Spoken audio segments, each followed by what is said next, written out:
Severe thunderstorms with wind gusts over 50 to 70 miles per hour slammed the Northeast Friday, leaving tens of thousands without power in Massachusetts and New York and generating more than 200 storm reports for the NWS, a vast majority reporting trees and/or power lines toppled in the ferocious gusts. Andover, Massachusetts was hit hard by severe thunderstorms, and town officials report several major and secondary roads remain closed due to downed trees and power lines. National Grid crews worked to restore power in Andover on Sunday. Parts of northeastern Pennsylvania received at least 4 inches of rain on Saturday, spawning flash flooding.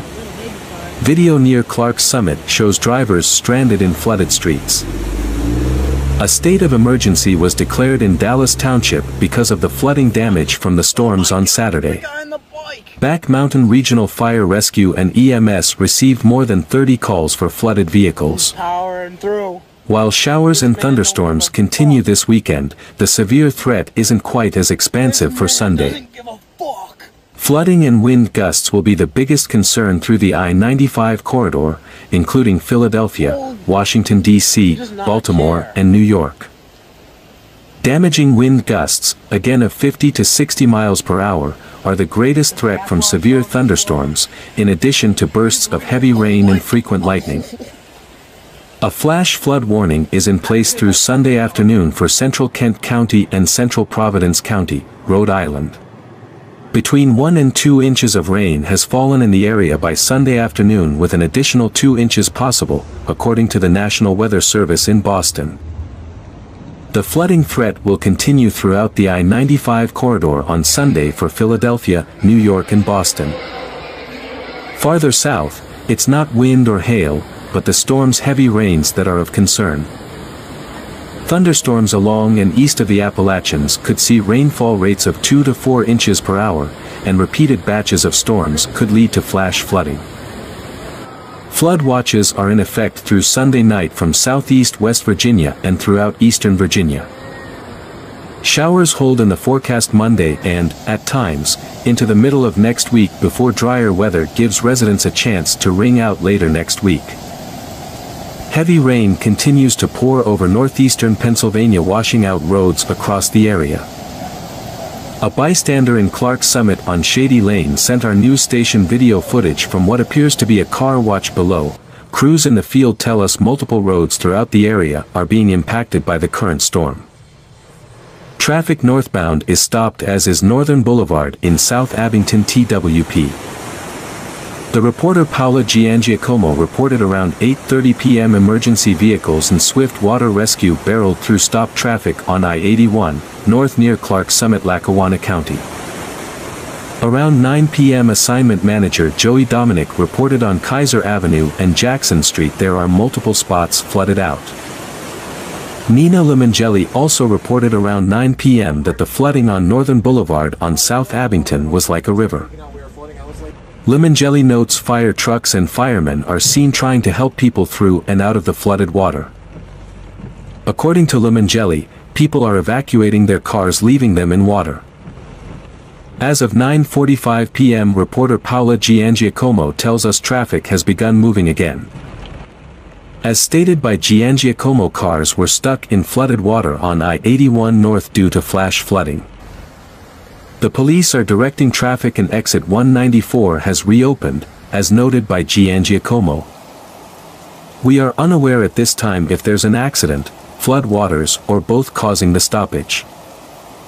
Rock slides and rushing waters blocking roads in Clark's Summit near Glen Oak County Club on State Street. Viewer photos in the Abingtons show people's properties covered in several inches of water. Lackawanna County officials declared a state of emergency on Sunday, a day after strong, long-lasting storms killed one woman, closed at least a dozen roads and damaged many properties. According to local media, the unidentified woman who died had been brought to Geisinger Community Medical Center around 9:30 p.m. Saturday. Coroner Tim Rowland hasn't offered other details. The aftermath of the hours-long storm left debris on roads throughout Clark's Summit, Dalton, Dixon City, Newton Township, Ransom Township, South Abington Township, and parts of Scranton as workers attempted to repair damaged areas. Both north and southbound lanes of State Route 11, a major artery from downtown Scranton to several local suburbs, was still closed Sunday night from Dixon City to South Abington. Matt Williams, who lives in North Abington and has a company in Dalton, said he hopes people are understanding as insurance and government agencies respond. This weekend was the worst flash flooding he has ever seen, he added. I think a lot of people were caught off guard, Williams said. We were having a quiet evening and it started raining, and it just kept going. Burkowski is worried the road in front of her house will collapse. She's also waiting on the township and insurance so she can begin to piece back her property.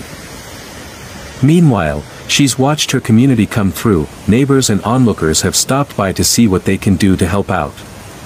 One even helped move rocks from the area so they have a place to move their cars. Honestly, it means the world, Burkowski said. When you live in a small town, people tend to come together during times of need.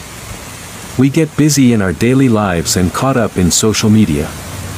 Sometimes we don't see our neighbors for months, but during a crazy act of nature, we put the phones down and lend a hand.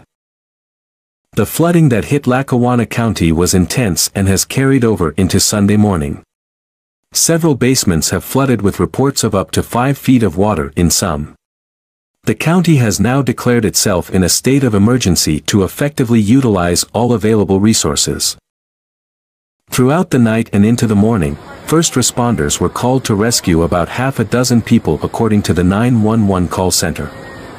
The number wasn't exact, but off-duty firefighters were called in to help assist with rescue and flood response efforts.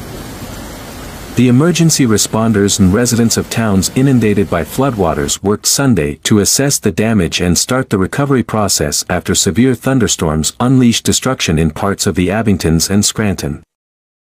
The officials in Scranton held a news conference Sunday following the severe flooding Saturday night. According to Mayor Paige Cognetti, millions of dollars in property damage were caused by the flooding, and crews are working on cleaning up.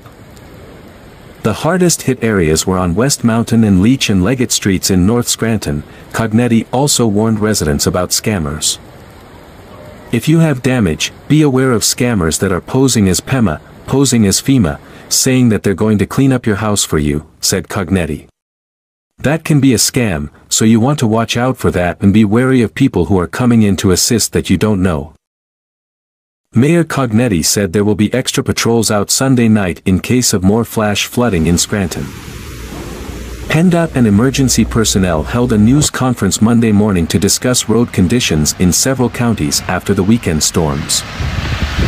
The officials say this was a significant precipitation event that closed nearly 24 roads in Lackawanna, Luzerne, and Wyoming counties. One of those roads is a section of Route 11 known as the Notch, which connects Clark Summit and Scranton.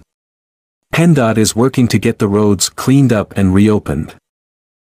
Many roads buckled, and bridges were washed out in parts of South Abington Township and Clark Summit after flash flooding.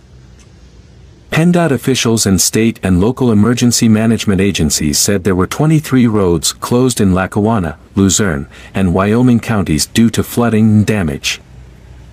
10 roads have since reopened, and 6 more are expected to have traffic moving through by the end of the day, including Route 11 through the Notch with at least 1 lane in each direction. PennDOT officials say bridge inspectors are also out assessing damage.